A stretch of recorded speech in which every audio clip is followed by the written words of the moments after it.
best basketball of the weekend, the best player in America, the best shooter in America, Caitlin Clark at Iowa. Just watch.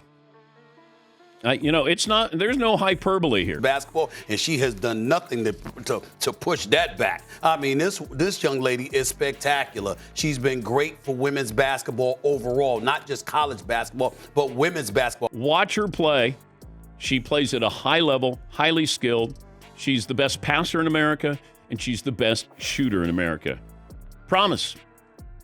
You get a chance to watch her if you haven't watched her. I think she has the potential, when all is said and done, to be arguably the greatest ever, because when you have that kind of range and that kind of handle, and you can pull up from the parking lot. That's what the analysts said. That's what the skeptics tweeted. That's what rival fans told themselves every time Indiana Fever stepped on the court this season. Sure, they had Caitlin Clark. Sure, they had a few promising pieces, but a championship team? Not even close. And yet, against all odds, with the entire league watching and doubting every step, they did it. The Indiana Fever won the WNBA Commissioner's Cup, and the moment the final buzzer sounded, the sports world exploded. Some fans cheered, others couldn't believe what they were seeing. And then there were the rival fan bases, the ones who had spent the last 2 months mocking Indiana's slow start, downplaying Clark's stats, calling the Fever nothing but hype. They had no choice now. They watched in silence, mouths open, timelines frozen, as the youngest, most polarizing team in the league raised a trophy no one thought they'd touch this soon. The confetti fell, the crowd erupted, and social media melted, because this win wasn't just a win. It was warfare. Every critic, every salty meme, every think piece claiming the Fever were overrated, obliterated in one night. And the ones who felt it hardest were the rival fans. All season long, Indiana had been the target of relentless criticism, whether it was Clark getting hard-checked into the floor, or Angel Reese's fans stirring drama, or longtime WNBA diehards insisting the team hadn't earned anything yet. The Fever were under constant fire. Even when they started improving, when the chemistry between Clark and Aaliyah Boston began to click, when Kelsey Mitchell found her rhythm, and when Nalissa Smith turned into a rebounding machine, none of it mattered, because the narrative was already set. The Fever were just hype. You're doing yourself a disservice if you're a college basketball fan.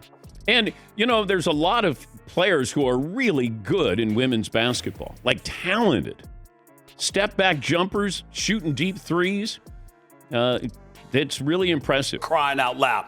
I think that's something that you can transition to the next level, and it's going to be spectacular to see, and I can't wait to see it. But here's the reality of the situation. She instigated this kind of stuff. And keep this in mind. She averages 27 a game. She also averages over 8 assists. So she leads the nation in scoring, and she leads the nation in assists. She was waving. She was doing the Cena. How about what she did to Raven Johnson? She didn't just go into the lane and not guard her against South Carolina in the national semifinal. She waved her off. They were a media darling, a ticket-selling machine, a ratings cheat code, but not a real contender. Until now. Now they're the Commissioner's Cup champions, and suddenly everything changed. The critics had to pivot fast. You have to admit they're playing well, one rival podcast reluctantly admitted. I still think they're not built for a full playoff run, said another, trying to save face. But it was too late. The scoreboard told the story. The trophy did the talking. And Caitlin Clark, she didn't say a word. She let her game speak. Her stat line in the final: 27 points, 9 assists, 5 rebounds, 4 steals. A performance that felt like a giant I told you so without ever uttering the words. She carved up the defense with no-look passes. She hit a logo 3 late in the third quarter that sent the arena into total chaos. And every time the opposing team went on a run, she calmly stepped up and responded. The moment that broke the internet, Clark pulling up in transition, defenders still scrambling back, and draining a 32-footer like it was a free throw. No hesitation, no mercy. Rival fans watching from home went ballistic. Some rage posted, some sulked in silence, some desperately tried to shift the narrative. It's just the Commissioner's Cup, not the playoffs. But deep down, they knew what this meant. Indiana isn't coming. They're here. This was the statement win, the signature moment, the shift. Because now the entire WNBA knows you can't treat the Fever like rookies anymore. They have the chemistry. They have the defense. They have the hustle. And you talk about somebody who hits the open man, the open person. She is wonderful. And men's basketball is 40 minutes. Women's basketball is 32. You give her, another quarter. that there's a white-black issue here. Because the fact of the matter is, when Caitlin did it, people were celebrating it. And they were talking about nothing but her greatness. She's averaging 30 a game at least. She had, a triple-double last night. Put up, 41?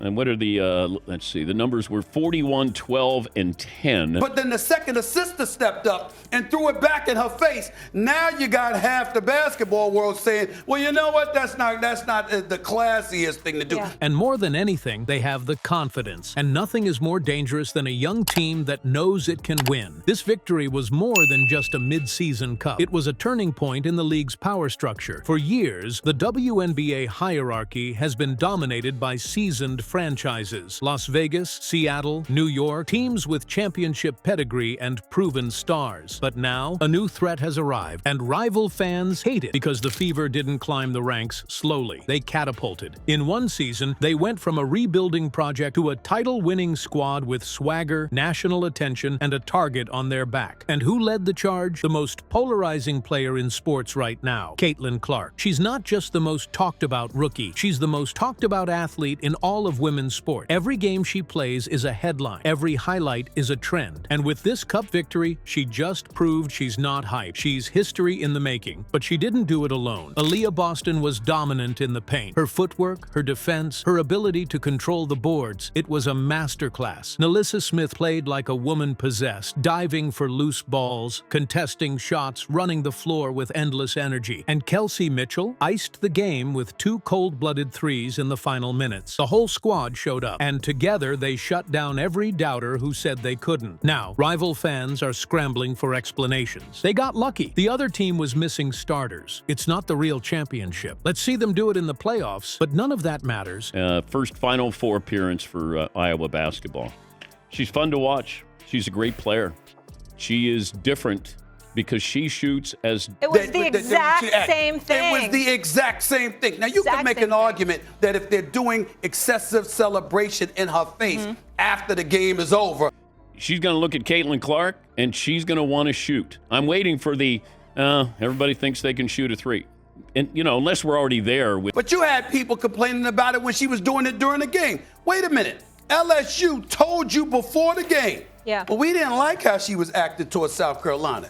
She ain't gonna do that against us. Correct me if I'm wrong, Janae. Because Indiana just proved they can win when the stakes are high. On a national stage, under pressure, with millions watching. And they didn't just win. They won with style. Their transition game was flawless. Their rotations were tight. Their bench stepped up. They looked like a veteran squad, not a team with 2 of its biggest stars under 24. The post-game celebration was everything you'd expect. Tears, laughter, hugs, selfies with the trophy. Clark posed with the fans. Boston let out a scream that echoed through the entire arena. The locker room turned into a champagne-soaked dance party. And yet, through all the celebration, there was a quiet resolve. Because this wasn't the end for them, it was the beginning. This team isn't satisfied with one cup. They want it all, the playoffs, the finals, the rings. And now, they believe they can get there. The scary part? So do their opponents. Because the rest of the league just watched this young core dismantle a top-tier team on the biggest stage of the season so far. They saw what happens when Clark gets hot, Boston gets rolling, and Smith starts flying around. They saw the hunger in Indiana's eyes, and they realized this isn't just a fun story. It's a problem, one that every contender is now going to have to figure out how to stop. But the fans? They're loving it. Fever Nation is riding high. The chants of INDIANA echoed into the night. Social media turned into a celebration zone. Hashtags like #CupFever and #Clark Era were everywhere. And beyond that, the win brought in new fans. People who tuned in just to hate-watch Clark ended up witnessing a show. And whether they liked it or not, they were converted. Because you can't ignore greatness. And what the Fever did on that court was greatness. Pure, unfiltered, unapologetic. And rival fans? They'll keep hating. That's what rival fans do. But now, they have to do it while watching Indiana celebrate. They have to do it while watching highlight reels of Clark breaking ankles, Boston dominating the paint, and Mitchell hitting daggers. They have to do it while scrolling past photo after photo of the Fever holding up that Commissioner's Cup trophy. And they have to live with the fact that everything they said, the jokes, the slander, the predictions, aged like milk because the Indiana Fever are no longer a punchline. They're a powerhouse. And every rival fan out there, they just got a front row seat to the storm.